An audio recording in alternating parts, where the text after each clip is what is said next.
تعلیم اسلام کا page number 3 اور سبق نمبر 4. ایمان مفصل. ایمان مفصل یعنی ایمان کے فرض. ایمان کے فرض کیا ہیں؟ 7 ہیں. اگر ان میں سے ایک بھی چیز کو ہم جھٹلا دیں گے تو ایمان سے نکل جائیں گے. کافر ہے وہ جو ایک بات کی اس میں سے جھٹلا دے. تو اسے بھی ہمیں حفظ کرنا ہے.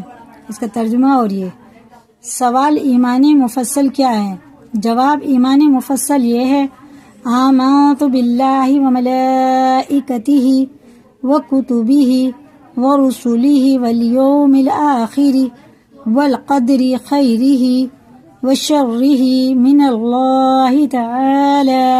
تعالی نہیں پڑھیں گے، تعالی والبعث بعد الموت. اس کا ترجمہ ہے ایمان لایا میں اللہ پر اور اس کے فرشتوں پر اور اس کی کتابوں پر اور اس